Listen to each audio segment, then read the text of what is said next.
I'm gonna show you the best budget tablets you can get at every price range. No matter your budget, I will help you find the best pick for your needs. Let's go. First, we're gonna take a look at the best options in the under $150 range. Aldo Cube iPlay 16 Mini Pro. This tablet really surprised me, especially for the price point around $150. I've been using it for a bit, and I love how compact it feels, kind of like an iPad mini, making it perfect for reading or just browsing on the couch. The screen is actually pretty sharp and vivid for watching videos, much better than I expected at this price. The way I heard the sound isn't great, so headphones might be needed. It handles casual games and streaming just fine thanks to its decent processor and wide-fine L1 support, plus the battery easily lasts me a full day. It even has dual SIM slots and expandable storage, which is awesome. However, it's not perfect. There's no headphone jack, the cameras are just okay, and it doesn't have a fingerprint sensor. If you want a small affordable Android tablet mainly for media, reading, and web browsing and don't mind using Bluetooth headphones, I think this is a solid buy. Amazon Fire HD 10. This was a classic budget pick, and the 2023 version keeps things reliable if you're looking for a 10-inch screen without breaking the bank. I find the screen pretty decent for watching movies on Prime Video or Disney+. It's surprisingly punchy and balanced, though it can be a bit reflective in brighter rooms. It's built well enough for the price, feeling durable, and the battery life is great, lasting up to 13 hours, which is fantastic for travel or long sessions. Performance is okay for streaming, browsing, and basic apps, but don't expect a powerhouse. I noticed some slowdowns and more demanding games can struggle or even crash sometimes. The biggest thing is the Fire OS. It's super easy if you use Amazon services like Kindle and Prime Video a lot, but you don't get Google Play Store apps easily. So if you're deep into the Amazon ecosystem and just need a simple larger tablet for media and light tasks, this is a great value option, but power users or heavy gamers should probably look elsewhere. Next, we're gonna take a look at the best options in the $150 to $200 range. Amazon Fire Max 11. This is easily the nicest Fire tablet Amazon has ever made. It actually feels premium with its metal body instead of the usual plastic. The 11-inch screen is sharp and great for watching Prime Video or reading Kindle books, especially with the decent speakers. However, you really have to live within Amazon's world here, as Fire OS limits you to the Amazon App Store, which lacks many Google Play Store apps, and you get ads on the lock screen unless you pay extra.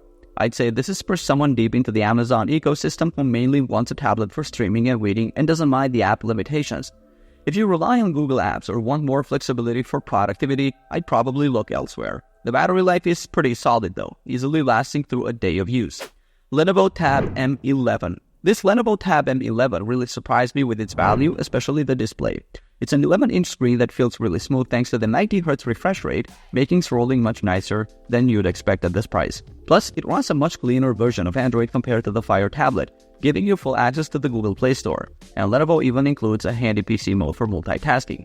Battery life is another strong point. The thing sips power on standby, so it's always ready to go. I think this is perfect for families, students, or anyone wanting a reliable tablet for streaming, browsing, and everyday tasks without breaking the bank. It's not a gaming beast, but for general media consumption and light use, it's fantastic. If you need top-tier performance or plan to use it outdoors a lot, you might want to spend more, but otherwise, it's a great pick. Next, we're going to take a look at the best options in the $200 to $250 range. Lenovo Tab Plus. This tablet totally surprised me, especially starting around $200, though you can often find it cheaper during sales. Honestly, the build quality feels way more premium than you'd expect for a budget device, and it even has this handy kickstand built right in, which I used all the time. Where it really shines is audio. Those 8 JBL speakers are ridiculously good for watching movies or listening to music. Seriously better than almost anything else at this price, maybe even close to iPad levels. The big 11.5-inch screen is sharp and smooth with its 90Hz refresh rate, perfect for binge watching, even if it's an LCD panel and not quite as punchy as an AMOLED. Battery life is also fantastic. I easily got over 10 to 11 hours of video playback out of it. It's ideal for anyone who mainly wants a tablet for media consumption like streaming video or music and values great sound and battery life above all else. Just don't expect it to be a gaming powerhouse for really demanding titles, and be prepared to uninstall a few preloaded apps that come with it. Samsung Galaxy Tab A9 Plus. This is Samsung's answer for a solid big screen budget tablet, coming in around $220 for the base model. You get that typical Samsung build quality, it feels sturdy with its aluminum body, and the 11-inch screen is great for watching videos or browsing. Thanks to the smooth 90Hz refresh rate, performance on the base 4GB RAM model is generally fine for everyday stuff like streaming, social media, and web surfing. Though I noticed it can sometimes feel a bit sluggish if you push multitasking too hard. The quad speakers sound pretty decent with Dolby Atmos, adding to the movie watching experience. And bonus points for keeping the headphone jack. Samsung software is clean, offers useful multitasking features like splitting the screen between apps, and even includes DeX mode for a desktop-like view, which is pretty unique at this price point. I'd recommend this if you want a reliable, well-built tablet from a familiar brand mainly for entertainment and light productivity, especially if you like Samsung software ecosystem. However, if you're a heavy multitasker or gamer, you might find the base model a bit underpowered. And the battery life, while okay, isn't quite as epic as the Lenovo Tab Plus. Next, we're gonna take a look at the best options in the $250 to $300 range. Xiaomi Redmi Pad Pro. This tablet really surprised me with its value, especially considering its price sits comfortably under $300. In my experience using it for a couple of weeks, the big 12.1-inch screen is great for watching videos or browsing at home. And it feels pretty premium with this metal build, definitely not like some cheaper tablets I've tried. While it's not going to blow you away with flagship power, it handles everyday stuff like streaming, social media, and even some light creative work without much fuss. I think it's a fantastic option for students, people looking for a solid media consumption device, or anyone wanting a capable tablet without spending a ton. However, if you need top-notch cameras or specific features like faster USB transfer speeds or NFC, you might want to look elsewhere. Overall, for general home use or a first proper tablet experience, I find it hard to beat in this price range. Apple iPad. This iPad feels like the modern standard for anyone wanting an affordable entry into the Apple ecosystem, especially now that you can often find it closer to the $300 mark. I really like the updated design with the bigger 10.9-inch screen and slimmer bezels compared to the older 9th gen. Plus, finally having USB-C is a huge convenience.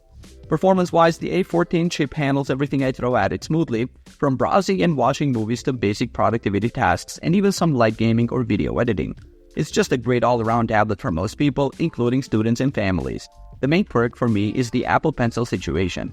It only works with the older first-generation pencil using an adapter, or the basic USB-C pencil, not the nicer magnetic 2nd gen one, which feels a bit odd. So if you're not heavily reliant on the latest stylus features, I'd say this is probably the best value iPad you can get right now. And finally, we're going to take a look at the best options in the $300 plus range. Samsung Galaxy Tab S9 FE. This tablet really surprised me, especially with its durability. It's got IP68 water and dust resistance, which is awesome if you're a bit clumsy like me or just want to use it near the pool. It feels super premium in the hand, though it does have a bit of heft to it. One of my favorite things is the included S Pen. It doesn't need charging, which is a huge plus compared to Apple's Pencil, and it just works right out of the box. The screen looks great with its 90Hz refresh rate, and the speakers are surprisingly loud and clear, perfect for watching videos. It handles multitasking well, but if you need super fast performance for heavy-duty tasks like pro video editing, you might find it a tad slow. Honestly, if you want a feature-packed durable Android tablet with a great pen experience and don't need the absolute fastest chip, this is a fantastic buy. Lenovo Tab P12 2024. This tablet is all about that big, beautiful screen. Seriously, the 12.7-inch 3K display is amazing for watching movies or getting work done, making everything look super crisp. It feels surprisingly slim and light for its size, and the performance is solid. I could easily switch between apps and even play games like Asphalt 9 without any hiccups. The quad JBL speakers are another standout feature. They get loud and sound fantastic, much better than most tablets I've tested. While it handles multitasking pretty well, I did notice occasional minor stutters when really pushing it, and the 60Hz screen isn't as smooth as some pricier options. The battery life is decent thanks to the huge battery, but charging takes a while. If you're looking for a large screen tablet mainly for video consumption, light productivity, or even drawing with the optional stylus, and want great value, this is definitely one to consider. Alright guys, thanks for watching. I hope this video was helpful to you. If you found this video to be helpful, leave a like and subscribe for more videos like this in the future. Alright, peace out.